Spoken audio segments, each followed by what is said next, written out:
নমস্কার বন্ধুরা, অর্পিতার রান্নাঘরে সবাইকে স্বাগত।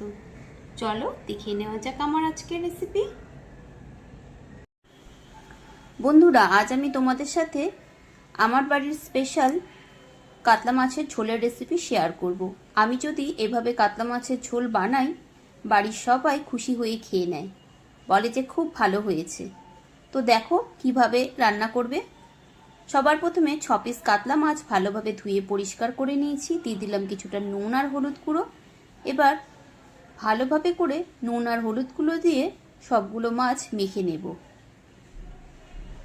এই রান্নাটা হতে খুব একটা কিন্তু সময়ও লাগে না, খেতেও কিন্তু খুবই ভালো হয়। দেখো এখানে লম্বা টুকরো করে আলু কেটে নিয়েছি, একটা টমেটো টুকরো করে কেটে রেখেছি, আর দুটো পেঁয়াজ কুচি করে কেটে নিয়েছি। এবারে গ্যাস ওভেন অন করে একটা কড়াই বসিয়ে দিয়েছি। দিয়ে দিলাম পরিমাণ মতো সর্ষের তেল। তেলটা দিয়ে একটু কড়াইটার সব দিকে ছড়িয়ে দিলাম তেল। তেল ভালোভাবে করে গরম হয়ে গেছে। গরম তেলের মধ্যে নুন হলুদ মাখানো কাতলা মাছ ছেড়ে দিলাম। মাছগুলো আমি একটু কড়া করেই ভাজবো। একটা দিক ভাজা হয়ে গেছে, উল্টে নিলাম।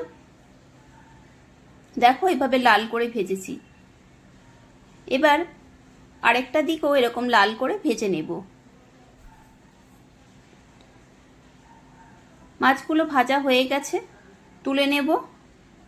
এরপর এই তেলের মধ্যেই দিয়ে দিচ্ছি লম্বা টুকরো করে কেটে রাখা আলু। দিয়ে দিলাম পেঁয়াজ কুচি। আলাদা করে কিন্তু ভাজার দরকার নেই, একসাথেই আমি ভেজে নেব।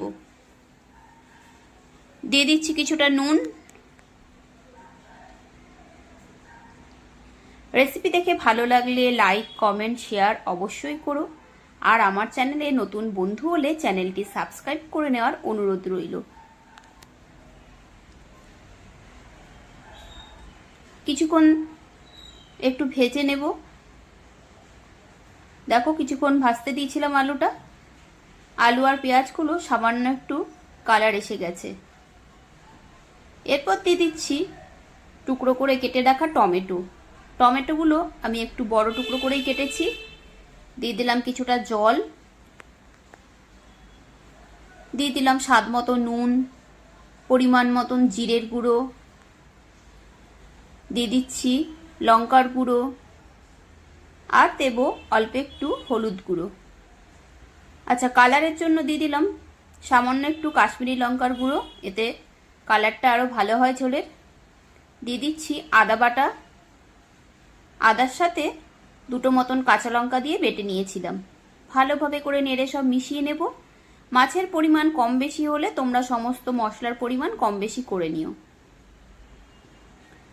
এরপর গ্যাসের ফ্লেম লো টু মিডিয়ামে রেখে কিছুক্ষণ ঢাকা দিয়ে রাখবো আলু সেদ্ধ হওয়ার জন্য। দেখো 8-10 মিনিট পর ঢাকাটা খুলে নিলাম। মশলা থেকে তেল ছেড়ে দিয়েছে আর আলুগুলো সুসেদ্ধ হয়ে গেছে।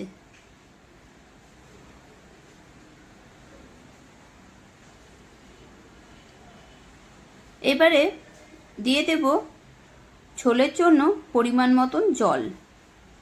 ঝোল তোমরা যেরকম রাখতে চাও সেরকম বুঝে জল দেবে।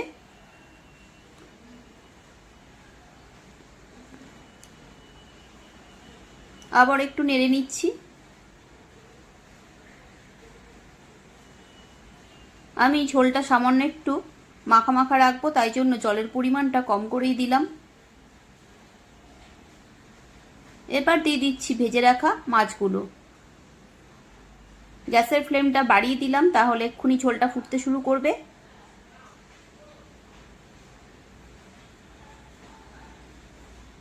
এবারে খুন্তি দিয়ে মাছগুলোকে ঝোলের মধ্যে ডুবিয়ে দেব।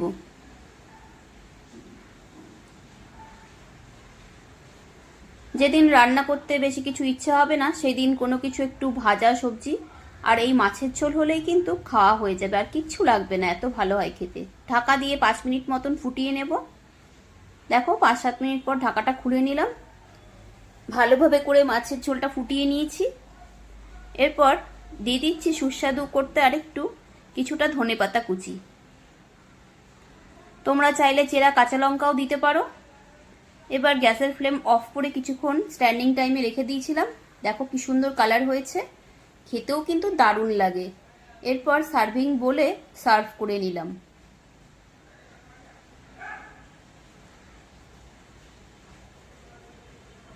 আমি এভাবে রান্না করলে বাড়ির সবাই ভীষণ পছন্দ করে। তোমরাও বানিয়ে খেয়ে দেখো, আশা করছি